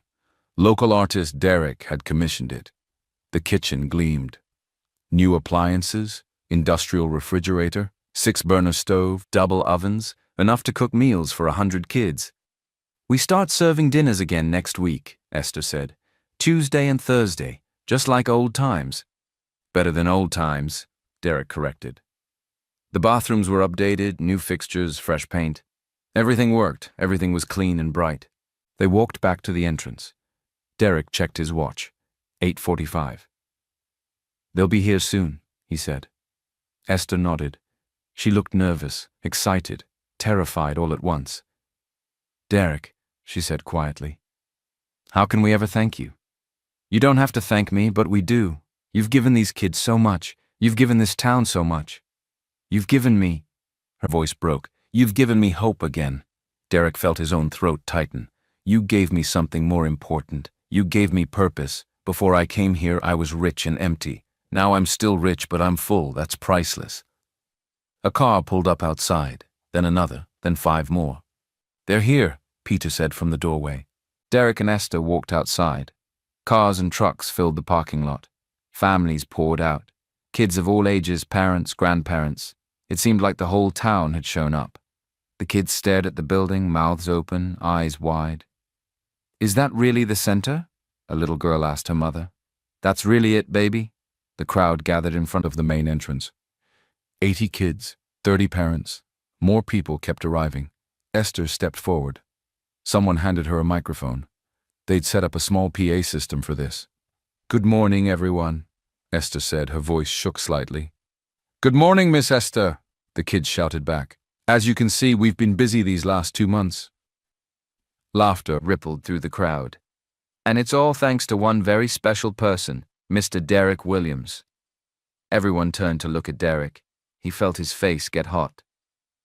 2 months ago, Esther continued, Derek drove into a repo and decided to change our lives. He funded a complete renovation of this center. Not because he had to, not because we asked, but because 3 boys showed him what kindness looks like. She gestured to David, Peter, and Sam. They looked embarrassed and proud at the same time. Derek stayed here for 2 months, worked alongside the contractors, got his hands dirty, became part of our community, and today we get to see what love and generosity can build. The crowd applauded. Derek shifted uncomfortably. He wasn't used to this kind of attention, not for good things anyway. "I want to say something," David said, stepping forward. Esther handed him the microphone. David's voice was steady, strong. "A lot of you knew my dad, John Davis. He taught me that the richest people aren't the ones with the most money. They're the ones who help the most people. Mr. Williams, you've helped all of us. You've honored my father's memory, and I want you to know." His voice cracked. "Dad would have been proud to call you a friend." Derek felt tears burning his eyes. He blinked hard, but they came anyway. The crowd erupted in applause. Real applause from the heart. "Okay," Esther said, laughing and crying at the same time. "Let's go see your new center." She cut a ribbon that David held across the doorway. The kids cheered and rushed inside. Derek stayed outside for a moment, watching them go, listening to their gasps of amazement, their shouts of joy. A hand touched his shoulder. He turned. An older man stood there, late 60s, work-worn hands, kind eyes. "You're Derek?" "Yes, I'm Joe John, David's uncle, John's brother." Derek's breath caught. "It's an honor to meet you." "I wanted to thank you," Joe said. "My brother died trying to help people. That's what killed him, working himself to death for others. And I was angry for a long time. Angry at him for leaving us, for not thinking about his own family." He paused, looked at the building. "But seeing this," Joe continued, "seeing what his lessons did, how they inspired his son, how they inspired you, I understand now. John didn't die for nothing. His kindness didn't end with him. It multiplied through David, through you, through all of this." The old man's eyes were wet. "Thank you for honoring my brother. Thank you for showing these kids that goodness still exists in the world." Derek couldn't speak. He just nodded. Joe shook his hand firmly, then walked inside. "You coming?" Esther called from the doorway. Derek wiped his eyes. "Yeah, coming." Inside was chaos, beautiful chaos.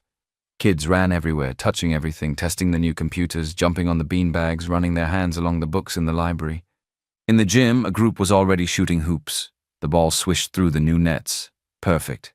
A little boy, maybe 7 years old, tugged on Derek's sleeve. "Mr. Derek." Derek knelt down. "Yeah, buddy. Did you really build all this?" "I helped. A lot of people helped." "Why?"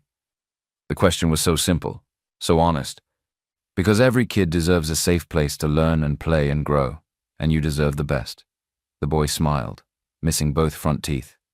"Thank you." He ran off to join his friends. Derek stood up, looked around at the chaos, the joy, the life filling this building. Peter appeared next to him. "You did good, Mr. Williams." "We did good," Derek corrected. "Yeah," Peter said, smiling. "We did." Sam ran over. "Mr. Williams, you've got to see the playground. It's insane." They went outside to the back of the building. The playground was Derek's favorite part. Brand new equipment, a massive climbing structure with slides and bridges, swings, both regular and accessible swings for kids with disabilities. A merry-go-round, monkey bars, a sandbox, all of it colorful and safe and perfect. Kids were already playing. Their laughter filled the cold air. A girl went down the slide, squealing with delight. At the bottom, she looked up at Derek. "Again, I'm going again." She ran back up, went down again. Pure joy. Derek felt something shift in his chest. This was what it was all about. Not the money, not the deals, not the success. This, making people happy, making lives better, connecting. David stood beside him. My dad always said, playgrounds are where kids learn to be human. They learn to share, to take turns, to help each other, to be brave. Your dad was a wise man, Derek said, the wisest. They watched the kids play for a while. The sun climbed higher. The temperature rose slightly. Not warm, but not bitter either. Esther came outside carrying a large box. Derek, can you help me with something? Sure. She led him back inside to the entrance hall, set the box down. I had something made, she said. For you, for this place, so no one ever forgets what you did here. She pulled out a bronze plaque, shined and polished, engraved with words. Arepo Youth Center renovated 2025 through the generosity of Derek Williams, and in memory of John Davis, who taught us that true wealth is measured in lives changed, not dollars earned. Below the words was an image, a man fixing a car, 3 boys watching and learning. Simple, beautiful. We're mounting it right here, Esther said, pointing to the wall by the entrance. So everyone who comes in sees it, remembers it. Derek read the plaque again, his name next to John's, together. I don't deserve this, he said quietly. You deserve it more than anyone. They mounted the plaque together, used a level to make sure it was straight. When it was done, Derek stepped back and looked at it, his name on a wall. In a small town in Ogun State, meaning something real. This was better than any magazine cover, any business award, any recognition he'd ever received. This meant something. Thank you, Esther. Thank you, Derek. The rest of the day was a celebration. Parents brought food. Someone brought a speaker and played music. Kids danced in the rec room. Adults talked and laughed. Derek found himself surrounded by people wanting to meet him, to thank him, to shake his hand. The owner of the hardware store. If you need anything at all, you let me know. First-time customer discount, 50% off. The teacher from the elementary school. My students want to write you thank you cards. Would that be okay? The pastor from the church. You're welcome at service any Sunday. We'd be honored to have you. One by one, the town embraced him. As evening fell, the crowd started to thin. Families went home for dinner. The center slowly emptied. Derek, Esther, and the 3 boys sat on the new playground equipment watching the sunset, exhausted but happy. I can't believe it's done, Sam said. It's not done, Derek replied. This is just the beginning. What do you mean? David asked. I mean, I've set up a foundation, $20 million to support places like this all over the country, small towns that need help, kids who deserve better. The boys stared at him. $20 million? Peter whispered. $20 million. And Esther, I want you to help run it. Identify communities that need support. You know what struggling centers look like. You know what they need. Esther's hand went to her mouth. Derek, I can't. Yes, you can. You've run this place on nothing for 12 years. Imagine what you could do with real resources. You could change hundreds of lives, thousands. She was crying again. This is too much. It's not enough. It'll never be enough. But it's a start. They sat in silence for a moment. The sky turned orange and pink. Your father would be proud, Derek said to David, of all of this, of you, of what you started that day on the road. We just fixed your car, David said. No, Derek said firmly. You fixed a man, you fixed me, and now I get to help fix things for others. That's your father's legacy. Kindness that multiplies, help that spreads, love that grows. The sun touched the horizon, the first stars appeared. Thank you, David said softly, for everything. Thank you, Derek replied, for showing me what really matters. They sat there until dark, watching the stars come out one by one. And Derek Williams, former billionaire businessman, current part-time carpenter and full-time humanitarian, felt something he'd never felt before. Complete. Whole. Home. 3 weeks after the grand opening, Derek sat in Rosie's diner. Same booth where he'd first sat with the 3 boys. Same cracked vinyl, same chipped coffee mug. Betty still worked the counter, still giving him that knowing smile every morning. Derek had become a regular. Breakfast at Rosie's, then to the center to help Esther with programs, lunch with the kids, afternoons working on the foundation, evenings at the Pine Motel. He still hadn't gone back to Ikoyi, hadn't returned a single business call. His assistant had stopped calling after the first month. His board had held an emergency meeting and voted him on indefinite leave. His competitors were circling his company like sharks, waiting to see if he'd come back. Derek didn't care. The bell above the door rang. David, Peter, and Sam walked in, bringing cold air with them. It was late February now. Still freezing, still beautiful. "Morning, Mr. Williams," David said, sliding into the booth. "How many times do I have to tell you? Call me Derek." "Old habits," David said, grinning. Betty appeared with coffee for all of them. The boys were old enough now, she decided. Besides, it was Nigeria. Kids grew up fast here. "The usual?" she asked. "Please," they all said. Betty walked away. The four of them sat in comfortable silence for a moment. "So," Peter said, pushing his new glasses up. Derek had bought him proper ones last month. "We heard something." "What did you hear?" "That you're thinking about leaving?" Derek took a sip of coffee. News traveled fast in small towns. "Where'd you hear that?" "Miss Esther. She said you've been looking at plane tickets." Derek nodded slowly. "I have to go back eventually. My company, my life. It's all still there waiting." The boys looked disappointed but not surprised. "When?" Sam asked quietly. "Next week, Monday." "That soon?" "I've been here almost 3 months. That's a long time in my world." David stared into his coffee cup. "Are you coming back?" The question hung in the air. "I don't know," Derek admitted. "I want to, but I also have responsibilities. People depending on me, contracts, obligations." "The stuff that doesn't matter," Peter said. Derek laughed, but it came out sad. "Yeah, the stuff that doesn't matter." Betty brought their food. Eggs, bacon, hash browns. The same breakfast Derek had been eating for 3 months. He'd never get tired of it. They ate in silence for a while. The diner filled up with morning regulars, farmers, shop owners, people heading to work. Everyone waved at Derek. He waved back. He knew all their names now, their stories, their struggles, their dreams. "Can I tell you something?" David said suddenly. "Of course." "These last 3 months, watching you here, working with us, helping the center." He paused, choosing his words carefully. "You remind me of my dad." Derek felt his chest tighten. "Not in the way you look or talk," David continued, "but in the way you care, the way you show up, the way you help without expecting anything back. My dad was like that, and now you are too." "I'm trying to be," Derek said softly. "You're succeeding," Peter said. "The kids at the center, they love you. They ask about you every day." "Where's Mr. Derek? Is Mr. Derek coming today?" "You're like, I don't know.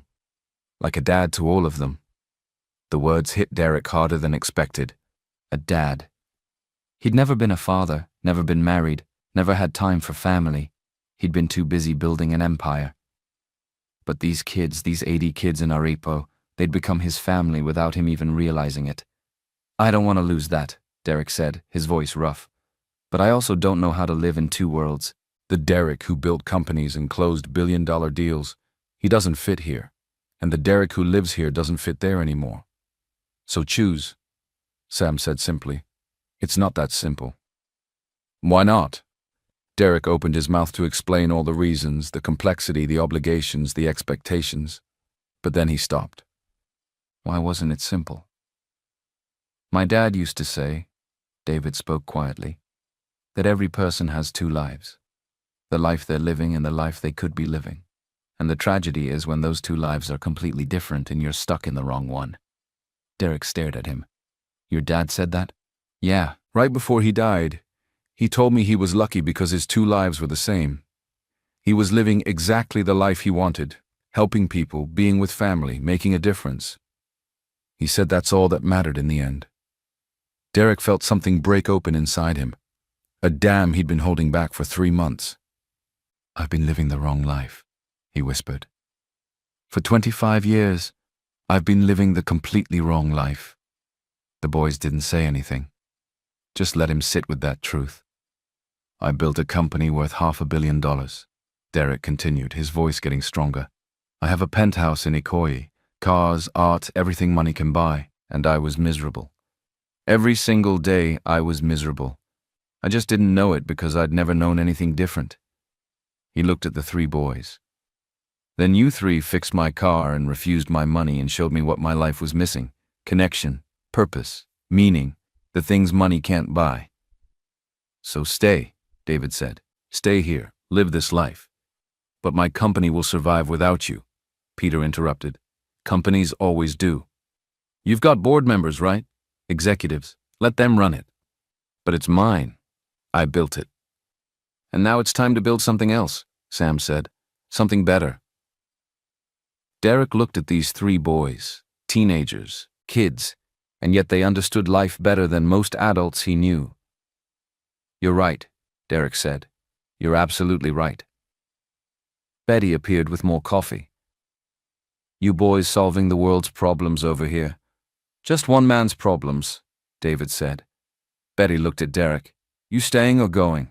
How does everyone know my business? She laughed. Small town, honey. We all know everything. So what's it going to be? Derek took a deep breath. I'm staying.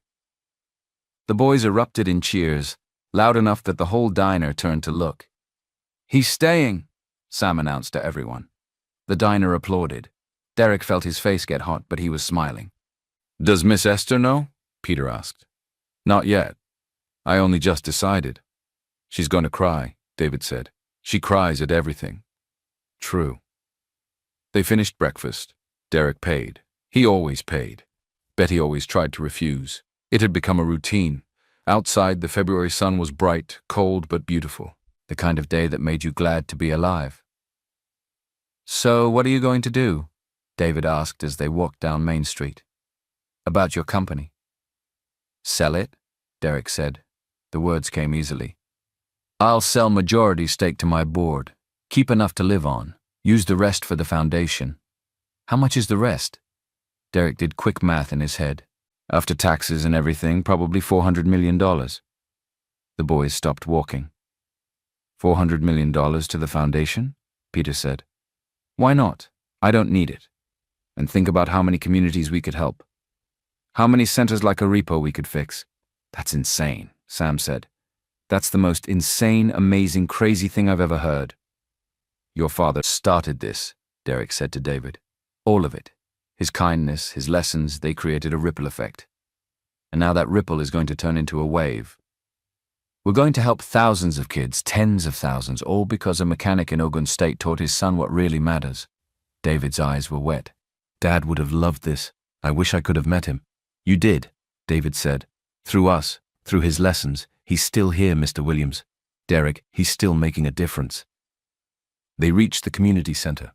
Kids were already arriving for after-school programs. The building looked perfect, alive, exactly what it should be. Esther was at the door greeting kids as they came in. She saw Derek and the boys and waved. Derek, can you help with something? Be right there. He turned to the boys. Tell your uncles, your aunts, everyone.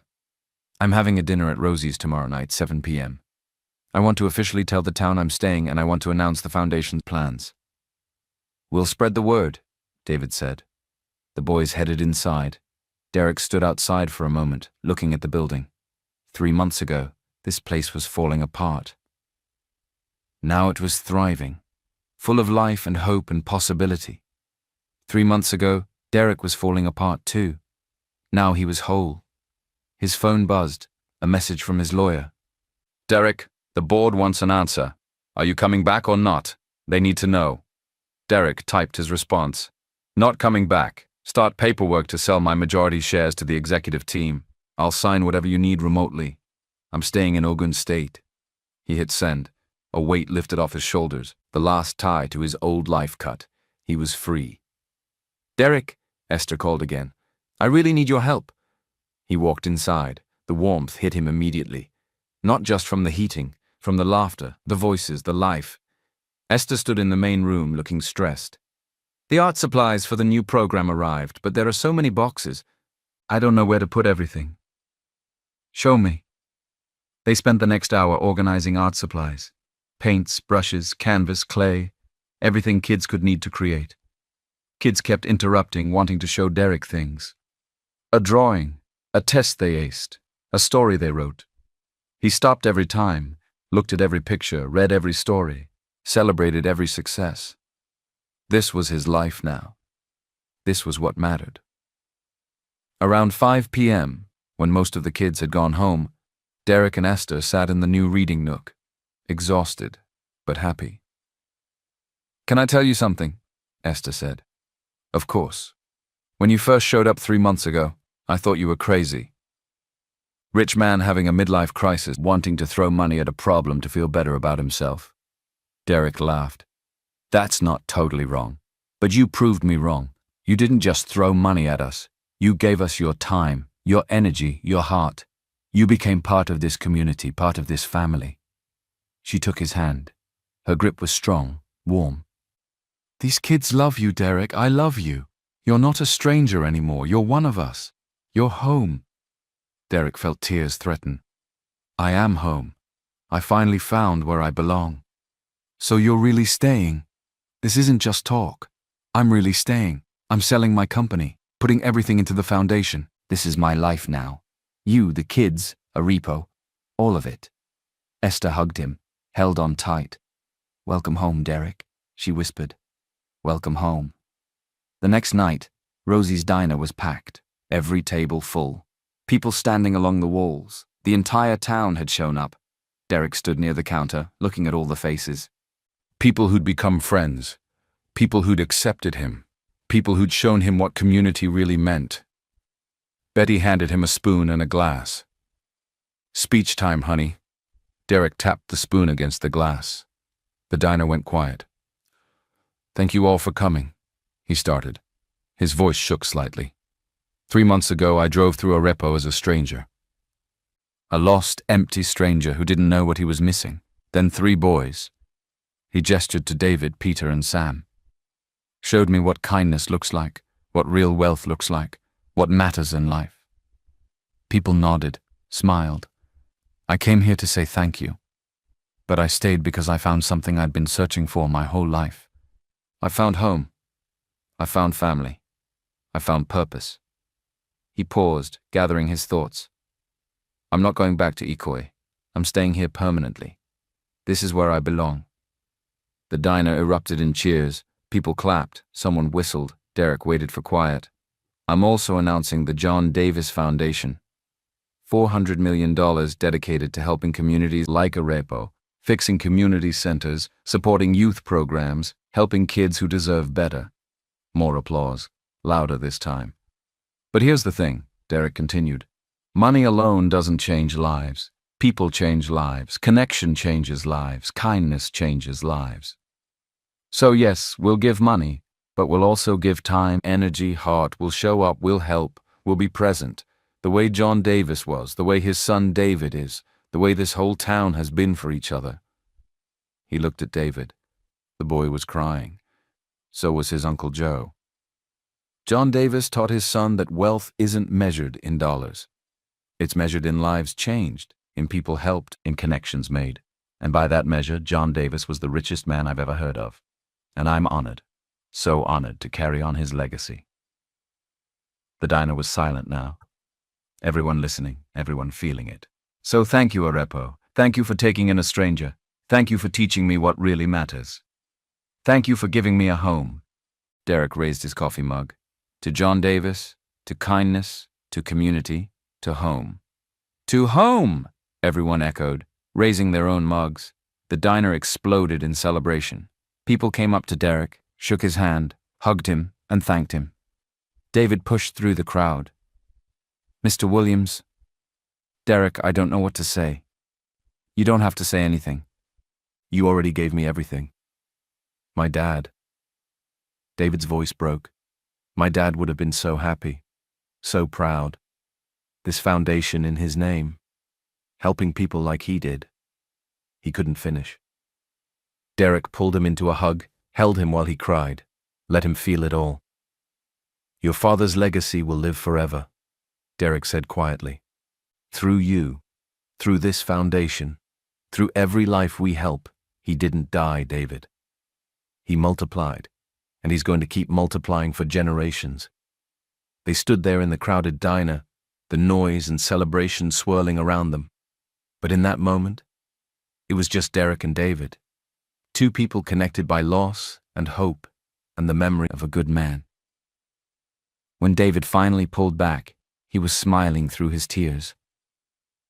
"Thank you," he said, "for everything."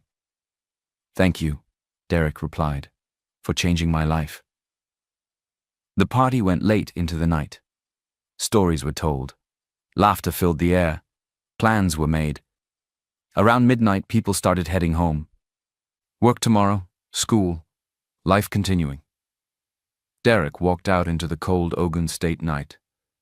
The stars were brilliant, more stars than he'd ever seen in Lagos, the sky alive with light. David, Peter, and Sam walked with him. "So this is really happening," Peter said. "You're really staying, I'm really staying, and the foundation is really happening." "It's really happening." They walked in comfortable silence for a while, their breath visible in the cold air. "Can I ask you something?" Sam said. "Anything. Are you happy? Like, really happy?" Derek stopped walking, thought about it, really thought. 3 months ago, he had everything money could buy and he was miserable. Now he had a room at the Pine Motel, a used truck he'd bought from someone in town, clothes from the local store, and 80 kids who called him Mr. Derek. "Yeah," Derek said, smiling. "I'm really happy. Happier than I've ever been in my entire life." "Good," Sam said simply. "That's good." They reached the motel. Derek's truck sat in the parking lot, mud covering the windshield. "See you tomorrow?" David asked. "See you tomorrow." The boys headed off. Derek watched them go. 3 boys on foot this time. Too late for bikes, but still together, still laughing, still spreading the kindness their father had taught them. Derek went to his room. The heater still rattled. The TV still only got 3 channels. The mattress still sagged. It was perfect. He lay down still in his clothes and stared at the ceiling. His phone buzzed, a message from his lawyer. "Papers drawn up. Board approved the sale. You're officially free. Congratulations." Derek smiled. Free. What a beautiful word. He closed his eyes, thought about tomorrow. Working at the center, having lunch with the kids, and planning the foundation's first projects with Esther. His old life felt like a dream now, a strange, empty dream that he'd finally woken up from. This was real. This was true. This was home. Derek Williams, former billionaire, former CEO, former empty shell of a man, fell asleep in a $25 motel room and dreamed of 3 boys on bicycles riding through a rainstorm coming to save him, not from a broken axle, but from himself. And when he woke up the next morning, sun streaming through the thin curtains, he knew one thing for certain. He'd been saved, completely and utterly saved by kindness, by community, by 3 boys who refused $500 because their father taught them that wealth isn't measured in currency. It's measured in lives changed. And Derek Williams was going to spend the rest of his life changing as many lives as he possibly could, starting right here in Arepo, Ogun State, home. Join us to share meaningful stories by hitting the like and subscribe buttons. Don't forget to turn on the notification bell to start your day with profound lessons and heartfelt empathy.